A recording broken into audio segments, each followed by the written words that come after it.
আসসালামু আলাইকুম। আশা করি আপনারা সবাই ভালো আছেন। অনলাইন জব নিউজ বিডির পক্ষ থেকে জানাচ্ছি আন্তরিক শুভেচ্ছা ও স্বাগতম। পহেলা জুলাই ২০২৫ তারিখে সরকারি কর্মকর্তা কর্মচারীদের ইনক্রিমেন্ট লেগে গেছে। তো এটা আইবাস প্লাস প্লাস অর্থাৎ integrated budget and account system এর মাধ্যমে, যেটা অনলাইনে বেতন বিল সাবমিট করা হয়, সেখানে এই আইবাস প্লাস প্লাসের মাধ্যমে কিভাবে আপনি আপনার ইনক্রিমেন্ট লাগাবেন সেটার বিস্তারিত আমি এই ভিডিওতে দেখাবো। তো যারা অ্যাকাউন্ট ক্লার্ক আছে এবং ক্লার্ক আছে তারা মূলত এই কাজটি করে থাকে। সবাই এই কাজটি করবে না, শুধুমাত্র আপনাকে দেখানোর উদ্দেশ্যেই, সকলকে দেখানোর উদ্দেশ্যেই এই ভিডিওটা তৈরি করা। বাট ইউজার আইডি এবং পাসওয়ার্ড শুধুমাত্র অফিসের যে প্রধান এবং অ্যাকাউন্ট ক্লার্ক এদের কাছেই থাকে, যেটা সকল কর্মচারীদের তথ্য এখানে সংরক্ষিত আছে আইবাস প্লাস প্লাসে। এখানে ইউজার আইডি পাসওয়ার্ড দিয়ে লগ ইন করার পরে আমি বিস্তারিত দেখাবো কিভাবে একজন তৃতীয় এবং চতুর্থ শ্রেণী কর্মচারীর কিভাবে একটা তার ইনক্রিমেন্ট লাগতেছে, ইনক্রিমেন্টের কিছু কাজ করতে হবে, সেই কাজগুলো আমি বিস্তারিত দেখাবো। রাত 12টার পরে অলরেডি আপনাদের ইনক্রিমেন্ট লেগে গেছে, এবং ইনক্রিমেন্ট কিভাবে চেক করতে পারবেন সেটার ভিডিও আমি বিস্তারিত তৈরি করেছি। সেটা আপনারা এই আই বাটনে ক্লিক করলে বিস্তারিত সেই ভিডিওতে আপনারা দেখতে পারবেন কিভাবে আপনার ইনক্রিমেন্ট চেক করবেন। এবং এই আইবাস প্লাস প্লাসে কীভাবে ইনক্রিমেন্টটা লাগাবেন, এবং এখানে বেশ কিছু কাজ আছে, বাসা ভাড়া বাড়বে সেটারও আমি দেখাবো কিভাবে আপনি কাজ করবেন। সেটা আপনারা শেষ পর্যন্ত ভিডিওটা কন্টিনিউ করুন। আমি এখন লগ ইন করতেছি আইবাস প্লাস প্লাসে। লগ ইন করার পরে আপনার এরকম একটি ইন্টারফেস চলে আসবে, যেখানে এই ইন্টারফেসের মাধ্যমে আইবাস প্লাস প্লাসের যাবতীয় কার্যক্রম আপনাকে সম্পূর্ণ করতে হবে। তো এখানে আপনারা সরাসরি চলে যাবেন বাজেট এক্সিকিউশনে, এবং এখান থেকে আপনারা যাবেন মাস্টার ডেটাতে। এখানে ক্লিক করার পরে আপনারা দেখেন একটা অপশন আছে এমপ্লয়ি স্যালারি ইনফরমেশন, এইটাতে আপনারা সরাসরি ক্লিক করবেন। এইটাতে ক্লিক করার পরে আপনার সামনে এমন একটা পপ আপ উইন্ডো চলে আসবে, পে পয়েন্ট, এমপ্লয়মেন্ট টাইপ এবং ন্যাশনাল আইডি নাম্বার। এই ন্যাশনাল আইডি নাম্বার সেই এনআইডি নাম্বার যেটা পে ফিক্সেশনের সময় যখন একজন সরকারি কর্মকর্তা কর্মচারীদের প্রথম পে ফিক্সেশন করা হয়েছে যে এনআইডি কার্ড দিয়ে, সেই এনআইডি কার্ডটি এখানে দিতে হবে। এখানে আপনারা চাইলে আপনাদের বর্তমানে এখন দুই ধরনের এনআইডি কার্ড নাম্বার আছে, একটা পুরাতন এনআইডি কার্ড নাম্বার এবং নতুন এনআইডি কার্ড নাম্বার। যেহেতু পুরাতন এনআইডি কার্ড নাম্বার যা নির্বাচন কমিশন আপনার কাছ থেকে ফেরত নিয়েছে, তো আপনি চাইলে এখন নতুন এনআইডি কার্ড নাম্বার এখানে এন্ট্রি দিলে কাজ হবে না। যদি আপনার নতুন এনআইডি কার্ড দিয়ে এই পে ফিক্সেশন করা থাকে তাহলে হবে, অন্যথায় পুরাতন এনআইডি কার্ড দিয়ে অধিকাংশ কর্মচারীদেরই, যারা অনেক পুরাতন চাকরি যাদের, তাদের পুরাতন এনআইডি নাম্বার দিয়ে পে ফিক্সেশন করা আছে, এটা সকলেই জানেন। তো সেই এনআইডি নাম্বারটা এখানে দিতে হবে। এনআইডি নম্বরটি দেওয়ার পরে আপনারা জাস্ট এখানে সিলেক্ট করবেন গভর্নমেন্ট স্টাফ। এখানে সিলেক্ট করার পরে এখানে জাস্ট গো বাটনে ক্লিক করে দেবেন। কিছুক্ষণ ওয়েট করতে হবে, যেহেতু এটা প্রসেস হবে, এবং সবাই এই আইবাস প্লাস প্লাসে বিভিন্ন কাজকর্ম করতেছে। তো এরকম একটি ইন্টারফেস আপনাদের সামনে চলে আসবে, এবং এমপ্লয়ের যে নাম, সে নামটাও এখানে শো করবে। তো এই ব্যক্তির বেসিক যে পে আছে সেটা হচ্ছে 13,120, এডুকেশন অ্যালাউন্স আছে 500, টিফিন অ্যালাউন্স আছে 200, হাউস রেন্ট অ্যালাউন্স আছে 5,904 টাকা, মেডিকেল অ্যালাউন্স আছে 1,500 টাকা। একজন তৃতীয় শ্রেণী কর্মচারী যে 16তম গ্রেডে আছে, তার এই বেতন স্কেল আমি আপনাদেরকে দেখাচ্ছি। এবং আরেকটা জিনিস আপনাদেরকে আমি দেখাবো, সেটা হচ্ছে তার বাসা ভাড়ার পার্সেন্টেজ কত হবে। তো জাতীয় বেতন স্কেল 2015 যে চার্ট আছে, সেই চার্ট অনুযায়ী আমি আপনাদেরকে দেখাচ্ছি। অর্থাৎ 16তম গ্রেডের এই কর্মচারী, সে এখন ধাপ পেরিয়ে এই 13,120 টাকা তার বর্তমান স্কেল আছে, এবং পহেলা জুলাই 2025 তারিখে তার ধাপে চলে যাবে 13,780 টাকা, সে ধাপে চলে যাবে। তো এটাও আপনাদেরকে দেখাবো। এবং সে বাসা ভাড়া পাবে, যেহেতু সে সিটি কর্পোরেশন এলাকা ব্যতীত আছে, 11 নম্বর পেজে এই বাসা ভাড়াটা আছে। তো এই যে বাসা ভাড়া আপনারা দেখতে পারতেছেন যে মূল বেতন যাদের 9,700 টাকা পর্যন্ত, ঢাকা সিটি কর্পোরেশন এলাকার জন্য মূল বেতনের 65%, ন্যূনতম 5,600 টাকা। এবং চট্টগ্রাম, খুলনা, সিলেট, বরিশাল, রংপুর, নারায়ণগঞ্জ, গাজীপুর সিটি কর্পোরেশন ও সাভার পৌর এলাকার জন্য 55% হারে এবং অন্যান্য স্থানে 50% হারে।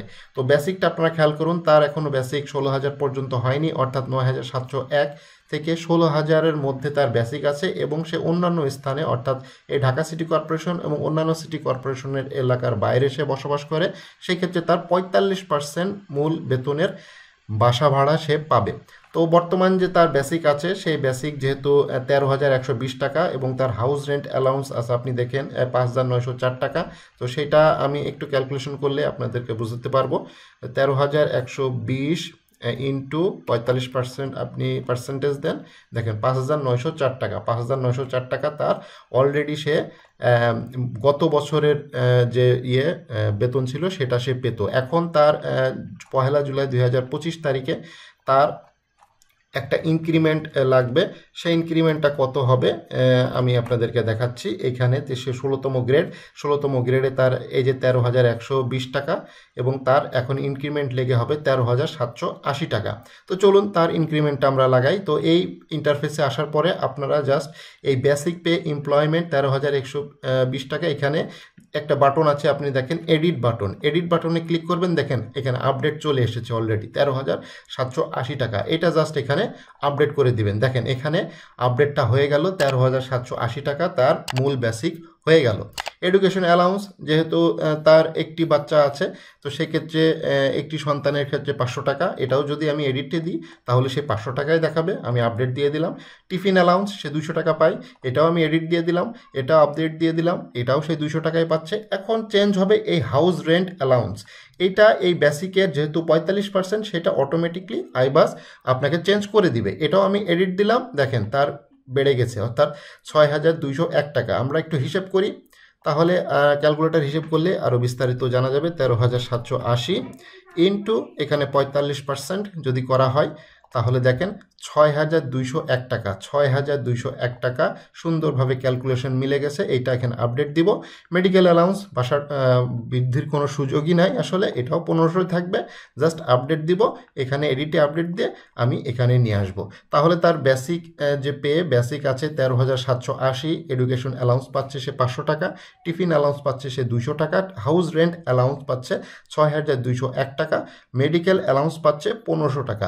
বেসিক বাড়ার সাথে সাথে দুইটা জিনিসটি শুধু বৃদ্ধি পাবে, এখানে শুধুমাত্র এই বেসিকটা বৃদ্ধি পাবে এবং হাউস রেন্ট অ্যালাউন্স এই দুইটাই বৃদ্ধি পাবে। এছাড়া তার যদি নতুন সন্তান হয়ে থাকে, যেহেতু তার একটি সন্তান, আরেকটি সন্তান যদি হয়ে থাকতো সেক্ষেত্রে এখানে 1,000 টাকা হতো, সেটাও আপডেট। এটা আসলে শুধু 1 জুলাই 2025 না, সন্তান শিক্ষা ভাতা যেটা, সেটা যে কোনো সময়, বছরের যে কোনো সময় আপডেট করা যায়। এটা 1 জুলাই 2025-এই যে আপডেট করতে হবে বিষয়টা এমন না, বছরের যে কোনো সময় যে কোনো মাসে এটা আপডেট করা যায়। একই সিস্টেমে আপনাকে এডুকেশন অ্যালাউন্স এভাবেই আপডেট করতে হবে। এখানে সকল কিছু আপডেট করা হয়ে গেলে আপনারা এখানে নেক্সট বাটনে ক্লিক করবেন। এখানে সব কিছু ঠিক আছে, কোনো কিছু চেঞ্জ করার প্রয়োজন নাই।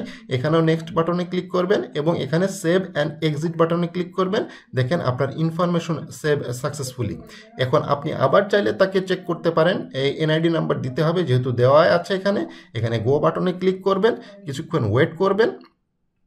আপনার অফিসে যতজন কর্মচারী আছে প্রত্যেকটা কর্মচারীর এইভাবে এনআইডি দিয়ে গো দিয়ে তাদের বেতনটা ঠিক এইভাবে কাজ করতে হবে। অটোমেটিক ইনক্রিমেন্ট লেগে গেছে, কিন্তু বাজেটে অর্থাৎ আইবাস প্লাস প্লাসে ইনক্রিমেন্টটা আপনাকে আপডেট করে দিতে হবে। এই আপডেটটা যদি আপনি করে না দেন তাহলে কিন্তু আপনি পুরাতন বেতনেই আপনাকে বিল সাবমিট করতে হবে। অর্থাৎ এই জুলাই মাসের 21 তারিখের আগে আপনাকে এই কাজটি সম্পূর্ণ করতে হবে। জুলাই মাসের 21 তারিখের পরে আপনি কাজটি করতে পারবেন, কিন্তু বিল সাবমিট করার পরে আর করতে পারবেন না। কিন্তু সবচাইতে ভালো হয় জুলাই মাসের 21 তারিখের আগে এই কাজটি করে ফেলা।